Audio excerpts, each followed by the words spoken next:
Love it or hate it, but a new era for the Resident Evil films has arrived. This time writer-director Johannes Roberts brings an adaptation of the famous games that more accurately reflects the survivalist shooting game that has held video game fans' attention for many years. Resident Evil: Welcome to Raccoon City is a fun and faithful adaptation of the games it is based on, but is lacking in character substance. Resident Evil: Welcome to Raccoon City follows a small group of people consisting of Raccoon City police officers and members of the Special Tactics and Rescue Service team as they become trapped in a small Midwestern town during a zombie outbreak caused by the Umbrella Corporation, a super shady pharmaceutical company. With very few options, the team does whatever they can to get the hell out of Raccoon City. Arriving just in time for the chaos is Claire Redfield, Chris Gonzalez, who has returned to this wretched town to warn her brother Chris, Robin and Laura, that the world is up to no good. Welcome to Raccoon City reintroduces and focuses on several familiar and recurring characters from the video games. Namely,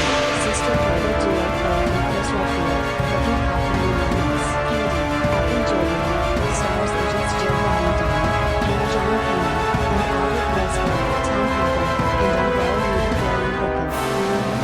Credited on the cast list, that episode, is the mysterious 81, Lady Gaga, who will have a version of the cat from the film, unlike the Resident Evil film franchise from Paul W.S.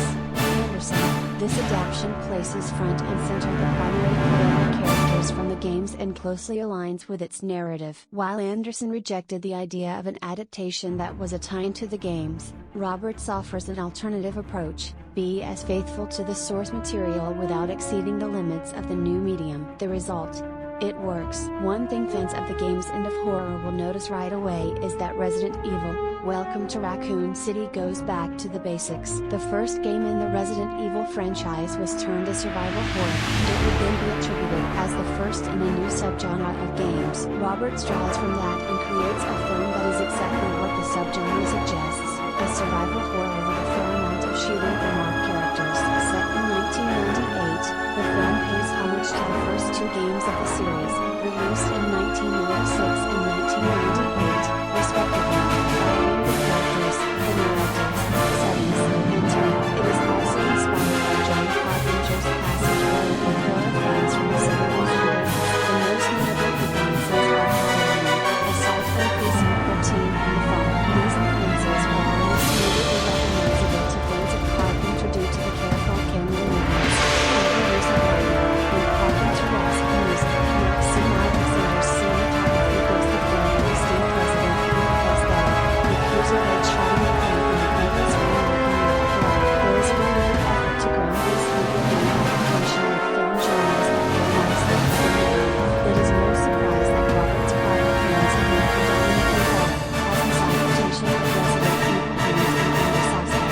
Welcome to Raccoon City doesn't use the zombies too much. Rather, it builds suspense and excitement by slowly drawing in more and more zombies as the characters race against the clock. Robert seizes us into the tension rather than bursting onto the scene with wall-to-wall action. But while the film is not lacking in zombie action, it does lack a narrative drive. Other than the protagonists needing to get from one of three locations to a safer one to escape the zombie outbreak, the film plays it safe with its world building. It subtly draws a portrait of a corrupt pharmaceutical company that is experimenting with dangerous toxins and biohazardous materials that produce zombies, but it fails to fully integrate the characters into the larger picture in a compelling way. Other than their names and Claire's connection to Umbrella via Raccoon City Orphanage, there is very little cause or reason to care about these characters. The story also has a rather abrupt ending that doesn't conclude this chapter or leave us with a meaningful lasting impression from our survivors. There are a few great actors screaming throughout the ensemble,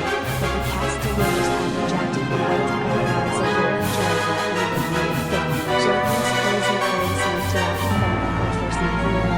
How could we know a lot of Spoiler doesn't do much to elevate Claire beyond the typical stoic strong female archetype. John Clement's Jill Valentine is the only one who has any mark on the personality or charisma from the ensemble, while